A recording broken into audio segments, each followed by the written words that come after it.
see, first of all, a good weekend if you like sports.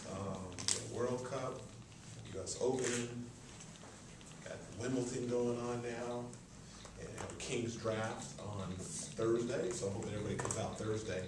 It's our chance to hopefully get a big man of our liking. I don't have any inside scoop on who the Kings are going to pick, but I know there's some young, talented players. I think any of them would be a great addition to our organization here. Let's see, in terms of council business tonight, the budget, we have a meeting this afternoon at 2 o'clock, and then another meeting at 6 o'clock, and we get a chance to hopefully adopt our budget. That's a very important item for all of us. I think you know that we've been working on this for a few months. We have a $43 million deficit, and we've tried to balance our budget through a variety of balanced approaches. And one of the big issues for us was trying to get labor concessions from Local 39. If we were able to get labor concessions with Local 39, then it would basically prevent us from having to lay off as many as an additional 100 people in the city of Sacramento. So my job has always been, number one, to try to protect jobs and preserve our public safety budget. I think we did a good job in terms of protecting the public safety budget, but in terms of jobs, we really need some cooperation from Local 39. So we're hoping that in the next few weeks, we can make some good inroads. A lot of the other unions, police and fire in the past, a host of smaller unions, even a few this year, have all stepped forward in terms of labor concessions. So that's the latest update. We'll hear kind of a few report backs at 2 o'clock, and then hopefully be in a position to adopt our budget at 6 o'clock tonight. The other issue on the agenda for this evening is charter reform. I think most of you know one of my commitments was, rather than have charter reform be a distraction, let's get our budget behind us. I think we're in a good position to resolve that, and I think now we're in a key place to really look at charter reform. I think this is one of the most significant opportunities that council will have in quite some time. You're talking about modernizing our city charter, something that's been in place for over 80 years, hasn't really been updated or modified in quite some time. This, to me, is one of the most important things that I've brought forward as a mayor since I've been in office over the last 18 to 24 months. So I fully anticipate tonight that council members will agree to allow the city attorney to draft language so that the public and others can look at the detailed proposal, so that council will have all the details before them. It makes good government, it's transparent, it's prudent, the prudent thing to do. So I anticipate that happening. Let me remind everyone, tonight is not a vote on whether or not you support charter reform. It really is the next natural step in allowing the city attorney to bring back full language for all of us to debate and discuss on July 13th. So I'm looking forward to that tonight. That's my quick update this morning. If you guys have questions, I'm glad to address it. Mayor, do you think you have the votes tonight, especially given that fact that when this came up earlier this year, it was withdrawn for lack of support? Where did you get something that was withdrawn for lack of support? Well, it was headed to council earlier this year. When would that be? Back in February, I believe. No, I don't recall it ever being withdrawn for lack of support. Do you think you have the votes tonight, then?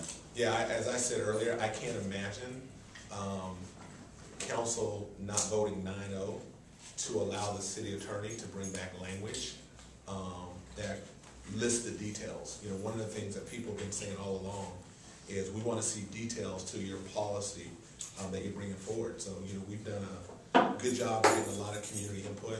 We've had town halls, we went out and had office hours, we've had forums, we've had a lot of community input. So what we did is create a framework, and now we're at the point where all the city attorney needs to do is put some language in there so that everyone, council members, the city, citizens, the public, in a very transparent way to look at the full report. So it would be hard for me to imagine why would you not want to let that next step take place. But if it isn't agreed upon, does that sort of throw up a whole timeline and would prevent it from getting on the November ballot? Yeah, I mean, I think you guys can ask me as many different ways as you can. I just can't imagine. Tonight is not about whether you support the initiative or not. It's the next step in terms of asking the city attorney to say, hey, look, let's see what this proposal is. The public deserves it. It's good government. That would be a slap in the face to the public if you wouldn't at least honor the public's will to look at what this proposal would look like. And then on July 13th, then I think that question's a little more relevant. But tonight is really about just direction to a city attorney. It would just, I can't fathom that we couldn't get past tonight. Mr. Mayor, you talk about a slap in the face to the public versus public, what the public wants. There's the flip side to that versus the Arizona issue, where a majority of people support the Arizona issue. Still, the council went ahead with a boycott. Kind of ironic, in your opinion?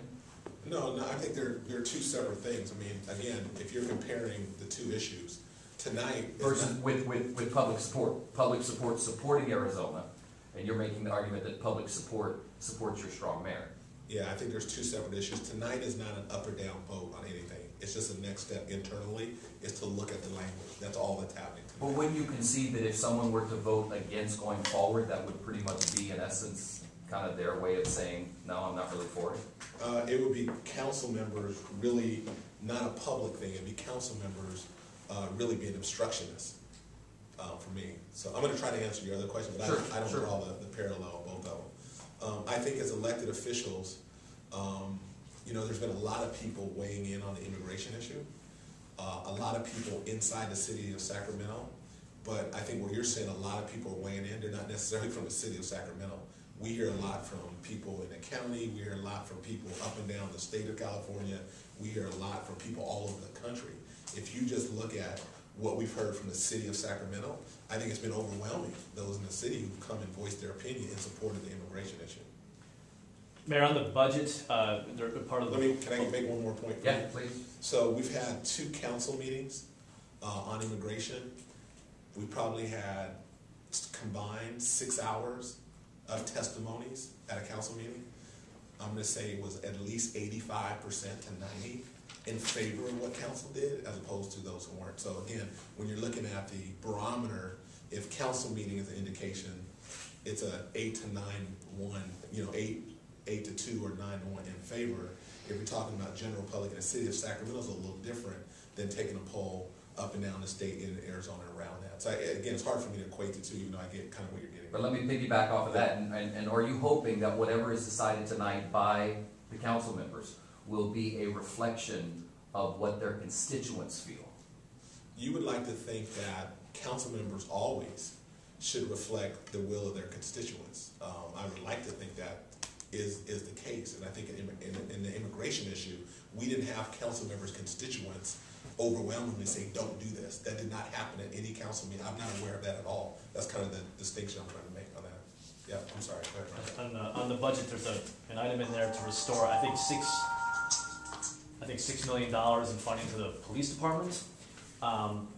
Public safety obviously has been made clear that it's the top priority of the city council. But 2 questions, how much one-time funding does the city have right now to be able to throw back in these departments? And should some of that money go to the departments covered by Local 39? I think good questions. Again, you know, Ryan, a lot of I'm going to answer to the best of my ability, but a lot of those questions have to be directed at the city manager, because he's the one who knows all the nuances on it. I'm not privy to the discussions that have been going back and forth in Local 39 or what negotiating tactics have taken place. I will just say that I would like, how much one-time funding is there? I don't know. We're talking about, you know, vacancies being cut from the police department's budget at $4.6 million. There's one-time funding from a couple different pots. One is asset seizures, and another is, you know, another pot or two out there. So, you know, what I've tried to impress upon the city manager and the public in general is, if we don't have 2 officers per 1,000, if we're at 1.5, how many officers do we need to get up to that bare minimum recommended level of 2 officers per 1,000? We're down 300. So that means if we brought back 30 officers a year for the next 10 years, that would get us to an acceptable level.